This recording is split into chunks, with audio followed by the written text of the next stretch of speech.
of ICPC to help you get jobs for your children using his influence? Please indicate. Nobody? The light is in my eyes. Nobody? I'm making a very good offer. How many of you would like me to use my office to get jobs for your children? 1, 2. Bayelsa State is very compliant.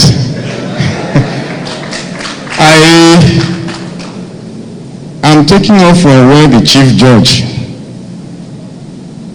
talked about. Most of us discuss corruption without knowing exactly what it is all about. If we follow that tradition, I'll now do a very small definition of corruption from ICPC. It is the abuse of public office for private what? For private gain. Abuse of public office for private gain.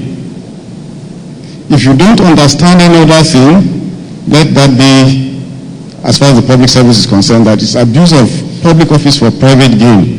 So, if the chairman of ICPC is using his office to confer private gain on any of his friends here, or anybody indeed, by not allowing you to go through the right process, then the chairman of ICPC is guilty of what? Thank you very much. So on the basis of this, with everybody in this hall, there are only 4 corrupt persons. I counted the number, those who put up their hands. Now that you know the definition, let me ask again. How many of you would like the chairman of ICPC to help you get jobs for your children without going through due process? Nobody. You see the difference now? You are fully aware of what the problem is, and so you can avoid it.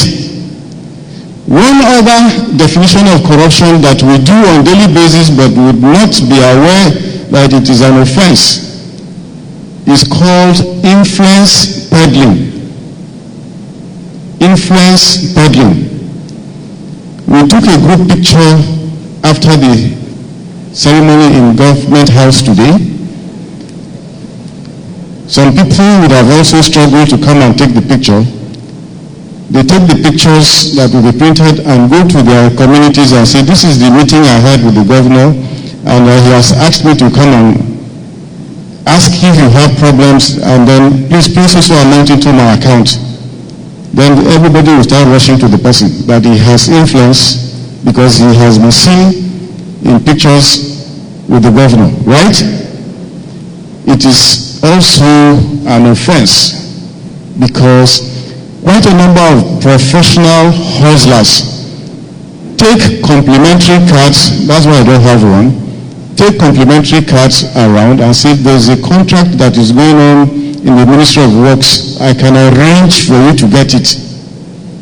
Because the commissioner in charge is my relation. Don't you happen see these things happening? That under our act is also an offense. Some offenses can happen in a way you will think, why are they harassing me because of something like this? Parliament, that's the House of Assembly, would appropriate the budget of the state, 100 million for roads, Ministry of Works. By the time funds are released, it's in the middle of the rainy season. Now, instead of returning the 100 million to government at the end of the year, the ministry will sit down and say, look, why do we waste 100 million? Okay, let's use this 100 million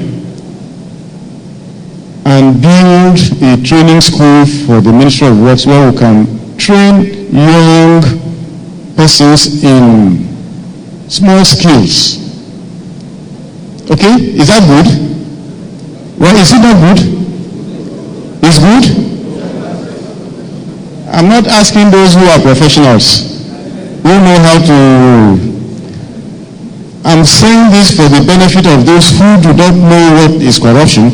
Now, when at the end of the year a petition comes to ICPC that the commissioner in charge of works has done an infraction against the ICPC Act, we come, we investigate, 100 million appropriated for roads. At the end of the year, the following year, we don't see the retirements done against roads. And we invite him to explain, and he says, look, it was rainy season, so we decided to build a school. We will now open the ICPC Act to show him that that was violent. Are you getting the point? Because he should have gone back to the State House of Assembly to seek for variation order. Are you getting the point? So these are issues of corruption, because I see a cross-section of professionals and civil servants who are here, so I need to clear some of these issues. And these are some of the things that we have been battling. And the man will go around saying, I didn't take any government money. See how they are prosecuting me. I even helped the youth. So you need to be very clear as to what corruption represents under the statutes of your country. And that's why I have decided to come on this kind of sensitization to reduce the aspects that we don't want to get through. And still discussing what the chief judge said, it took 4 hours to interview one witness, longhand, writing it down. And I can tell you that it is not humanly possible to get everything down. But with the installation of electronic recorders, it took 30 minutes, and you can always replay that. So it means that corruption can actually be reduced through technology. And that's why from ICPC, we always insist that you must have technological changes in the old practices of what you're doing. Those who have refused to change have always been surprised, because there's a salary verification exercise that is going on in this state very soon. At the federal level, it was worse. And people looked very busy chasing after ghost workers. You will now say, everybody in the ministry, come out, we want to pay cash by hand today. Come and collect your money so that we count you. Is it difficult to go to Wuse to collect a crowd of people to come and collect and sign the register? So government moved on and said everybody will receive salaries through the banks, and salaries were sent to the banks. Over time, the salary profile kept rising. But you did not see the fiscal people in the offices. And everybody started complaining, ghost workers, ghost workers. You set up committees to verify. You will see all the names, they come out, and you see all of them. So we started designing what today is known as the BVN, the biometric verification number for your banks. Started long time ago. And we said, okay, it's going to be compulsory for everybody using the banking sector to have a number. People complained, but eventually they complied.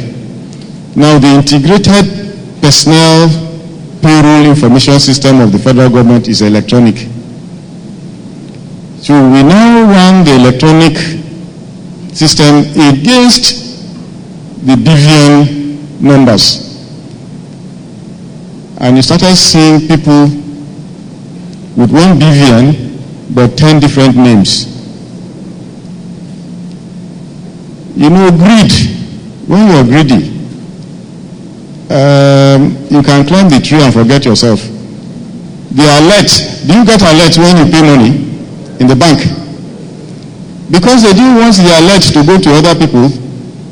10 different names, one BVN, one One what? You are following me. Very good.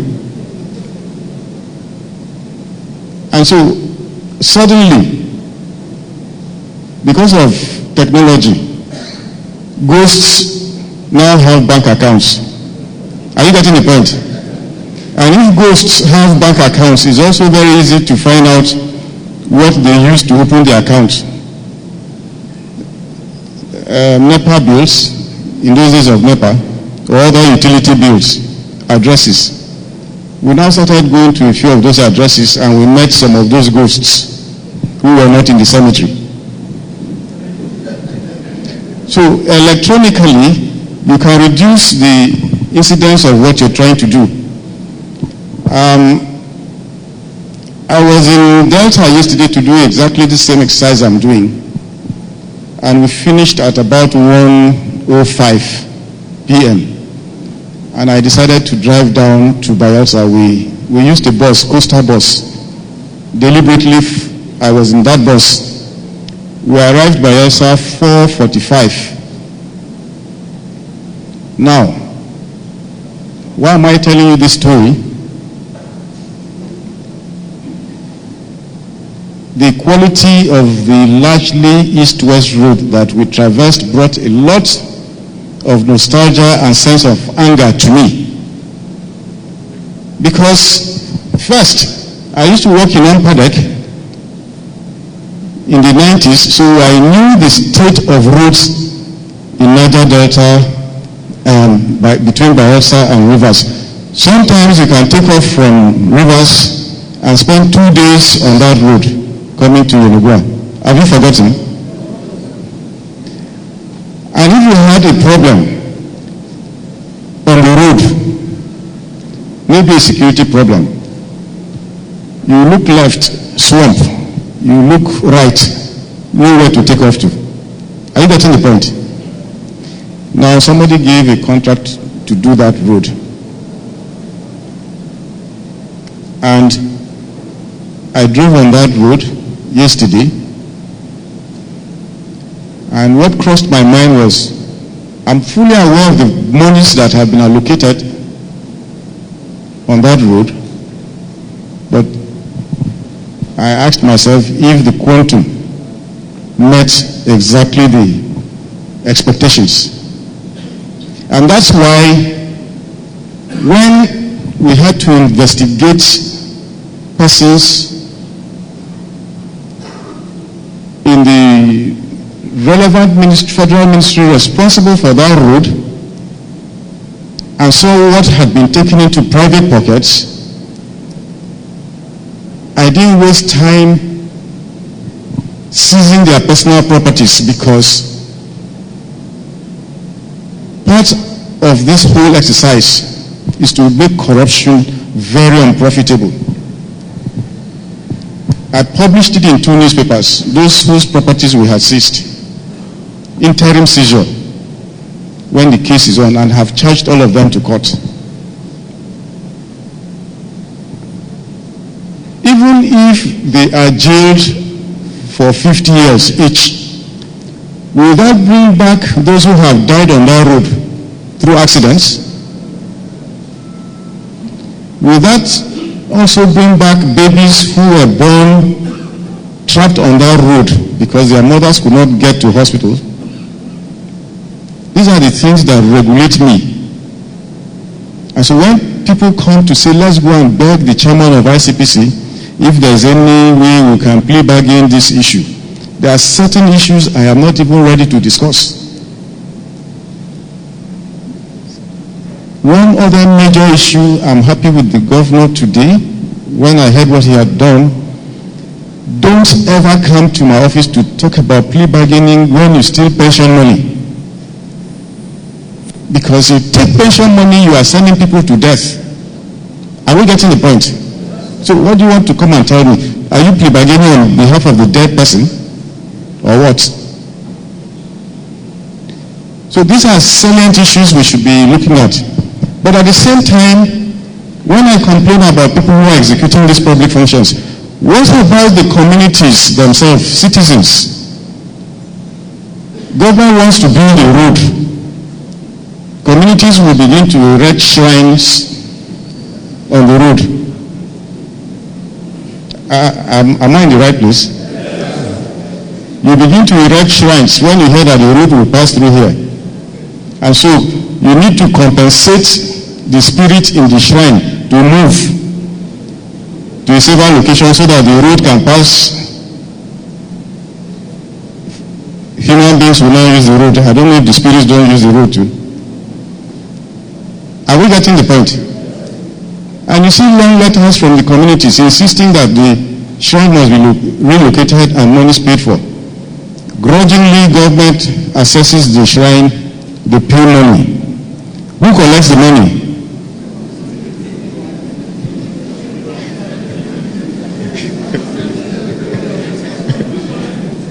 Our royal fathers are here.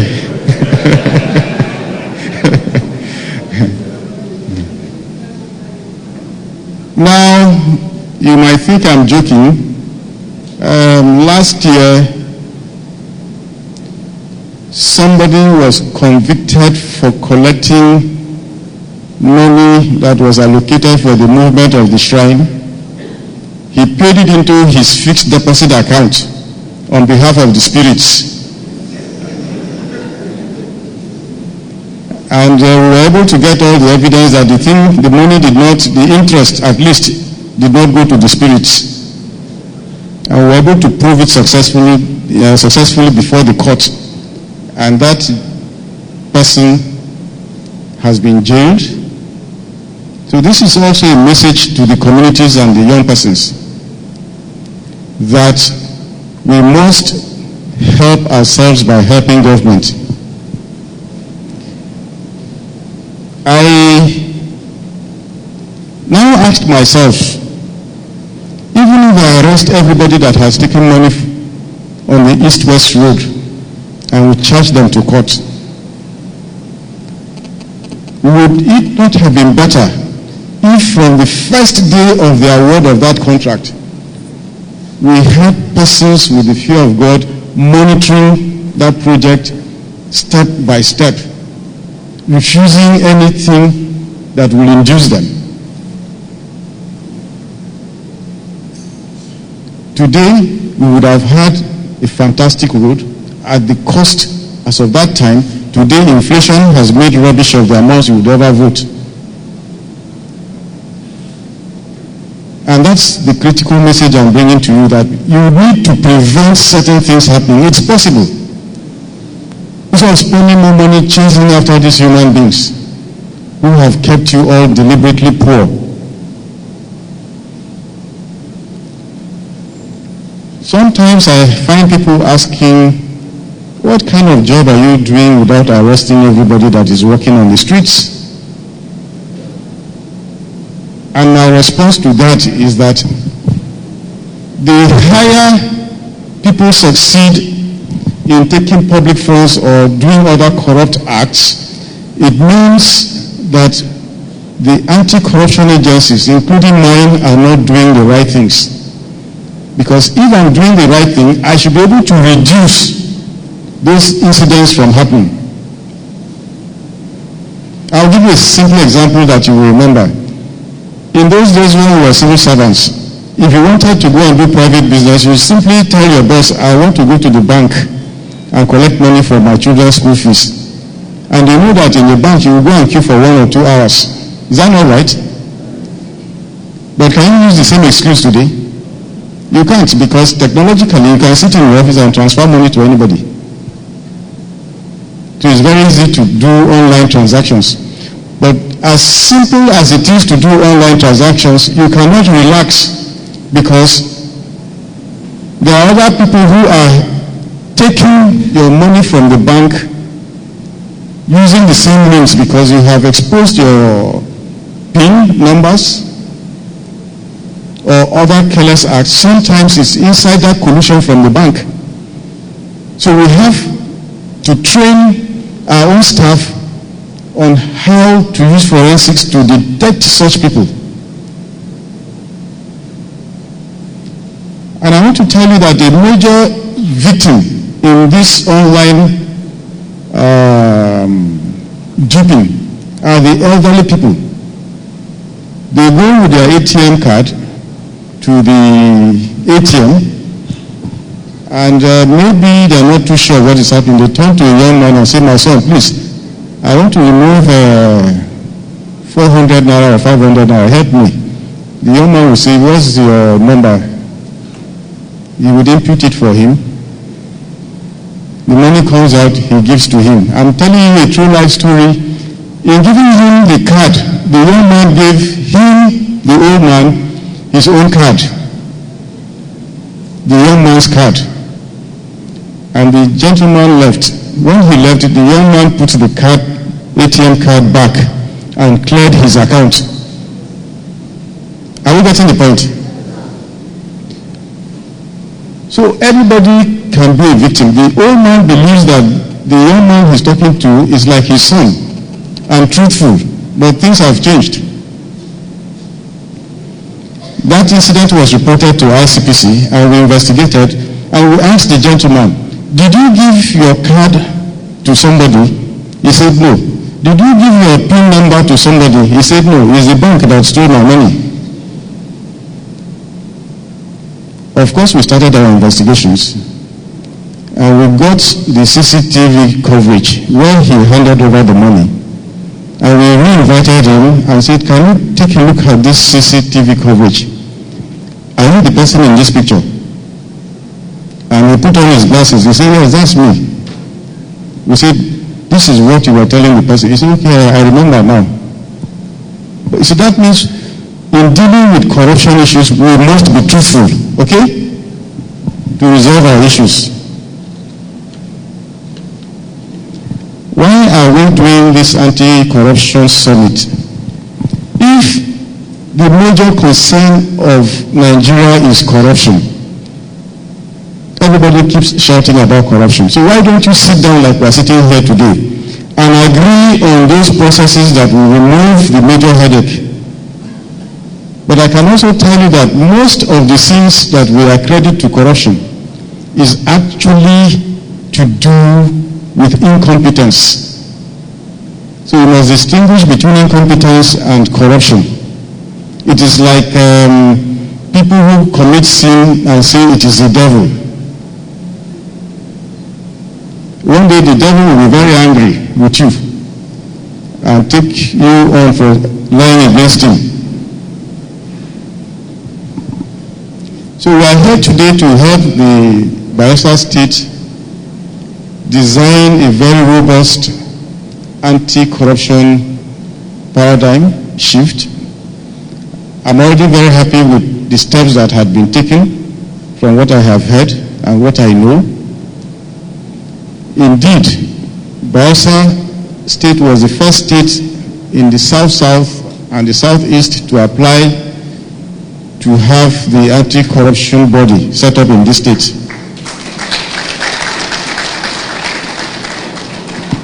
And I promise we are definitely going to look at that matter again. Now, why would you want to have an anti-corruption summit? I'll tell you why. I attend anti-corruption meetings and workshops and conferences abroad. Every other country will come and sit down in the hall and they say they want to talk about corruption. You find other countries bringing up examples from Nigeria. Bringing up examples from Nigeria. And you are sitting as a Nigerian in that place. How would you feel? How do you feel? And it's the same response I get when I sit down and listen to them. But I cannot refute it because it is there. If you Google corruption, some names will pop up in Nigeria, and those names are attached to, you know, when a child is bad, who do you name him after? Yeah? Is it the father or the mother?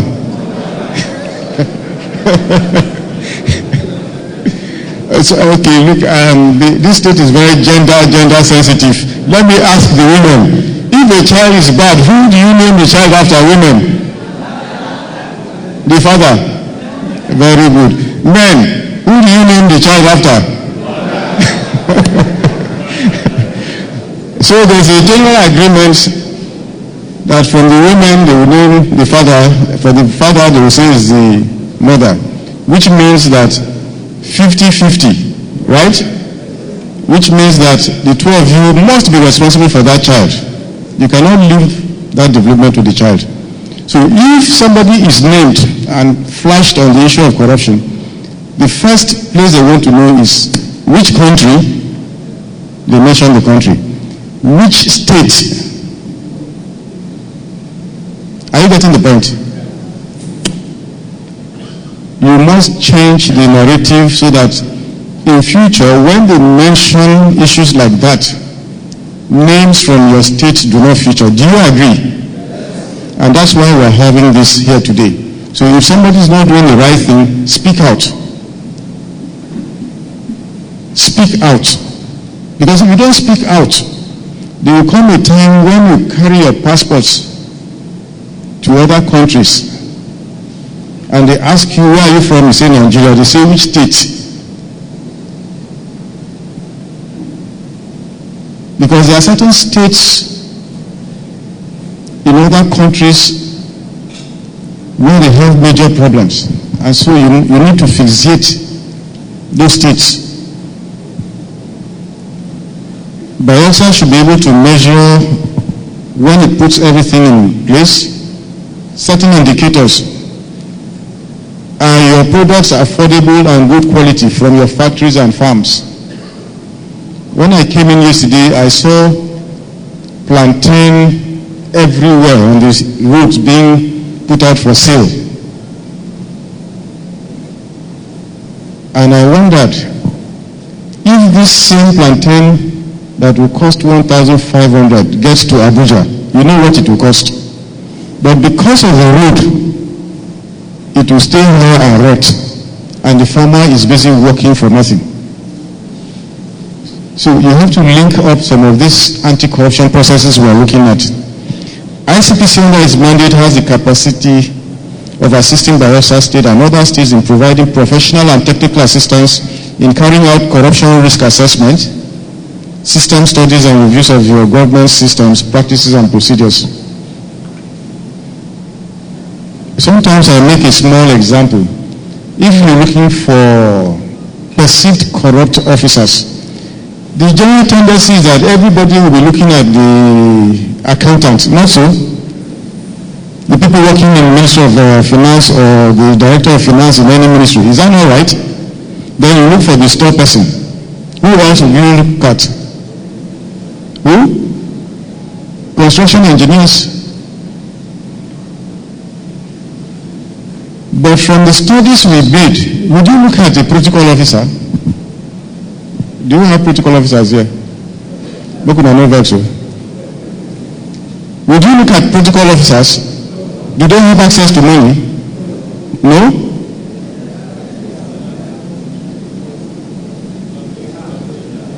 They have? Compared to others? No. So nobody will be looking at protocol officers. But I'll tell you what we have seen in ICPC based on our investigation.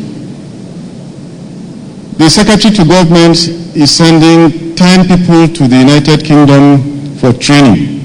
He signs the list and requests the the Foreign Affairs Ministry of Foreign Affairs, to please issue them note verbal, which will go to the embassy, which means that they will not appear before the embassy for interview, because that's what a note verbal request. How many names? 10. By the time it leaves his office and gets to the embassy through Ministry of Foreign Affairs, you have 20 persons on the list. Are you getting the point? How many additional? Your Excellency, your people are very good in maths. 10 more names. And then they charge you 1.5 million for inserting your name on that list. How much is that? How much? 15 million. With just one letter. And then you are busy looking at Director of Finance. This guy makes from one letter 15 million. By the time he does 10 letters, how much?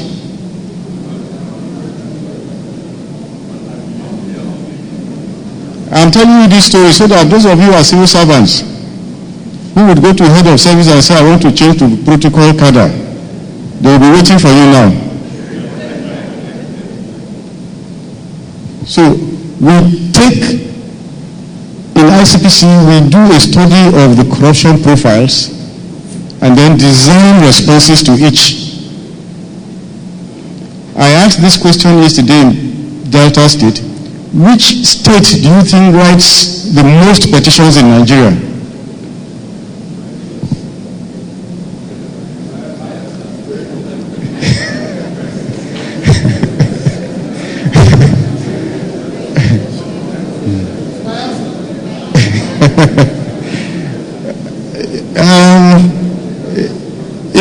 For each state I go to, it's the same answer they give. If I'm in Akwa Ibom, they say it's Akwa Ibom. If I'm in Delta, they say it's Delta. Now I'm in Bayelsa, they say Bayelsa. Who do you think should know that statistics? Me. Yes, I have all those records. I have those records. It's Abuja as a state. You know, the Constitution treats Abuja as a state under North Central. Abuja has the highest numbers of petitions for very obvious reasons. But let's come down and look at why do people write petitions and what kind of petitions. When do we have a peak of petitions? It's like tide, when you have low tide and high tide. The high tide of petitions writing, we have noticed comes during what time? When? Fine, you are following me. Elections. The kind of petitions you see that come in during elections and they attach photographs of the houses that the governor candidate, Guba candidate to be. They will attach all kinds of pictures of houses. And when we now do a Google in ICPC, we find that these houses are in Spain. Not even in the states where the man is sending the thing to. So we say, okay, we are going to do this investigation after the elections. The man who writes the petition will now organize people to carry placard and say that ICPC is very ineffective. We sent a petition, they have refused to investigate. We cool down, the elections finish, the opponent wins the election, and then we say, okay, now we are ready to investigate this matter, please come. They now write back to you, we are no longer interested in that petition. The man has won already now. So we can see that it was born out of what? Malice. And I want to bring it to your attention that under our act, it is an offense, and if we prove that it was malice, you can actually be charged to court. And you will spend only 7 years in government guest house. But with the new process of whistleblowing, where government is ready to pay you between 2.5% and 5%, if you tell us where anybody is keeping monies, is beginning to work. It's beginning to work.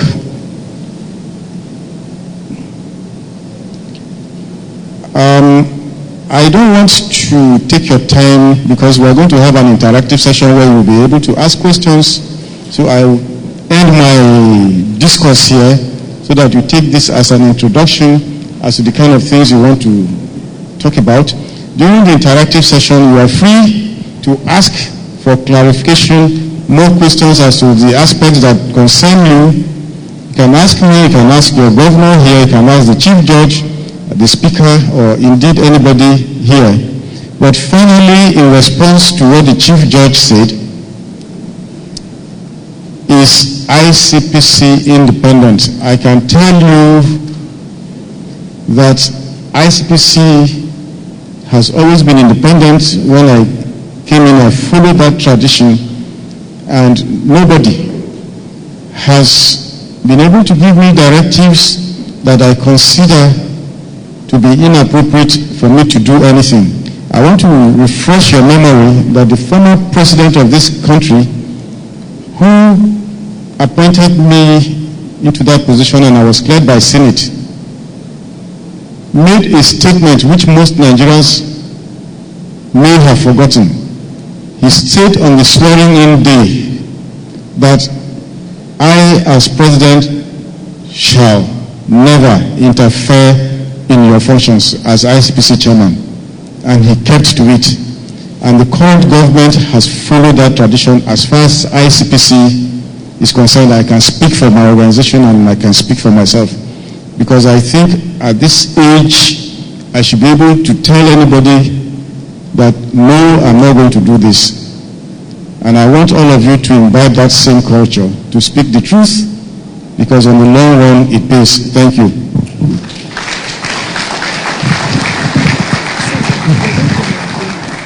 Okay, sure. That was an informative keynote address by the chairman ICPC, Barrister Ekpo Nta.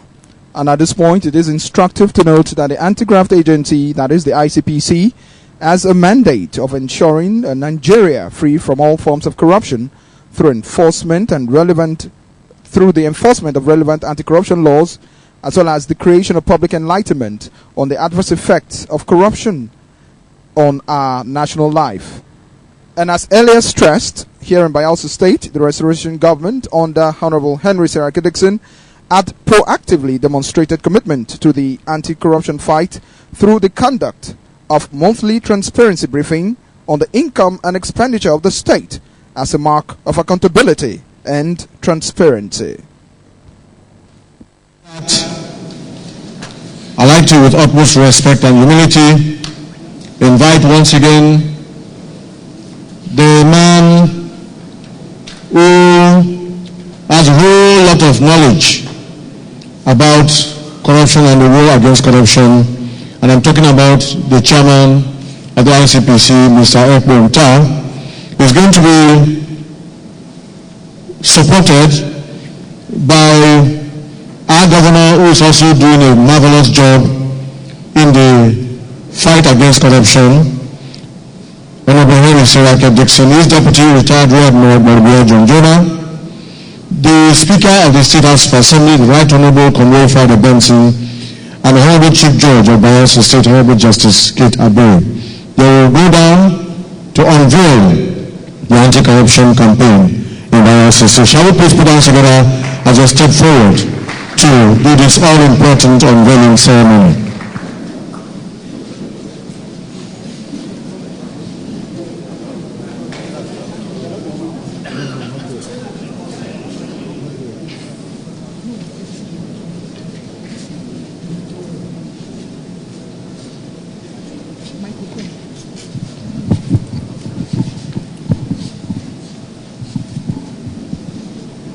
Your Excellency,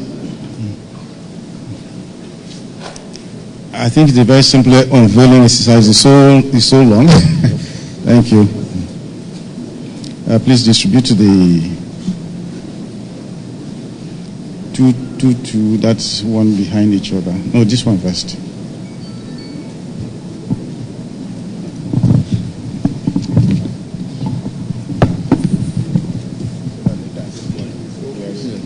So that they can see. Of course.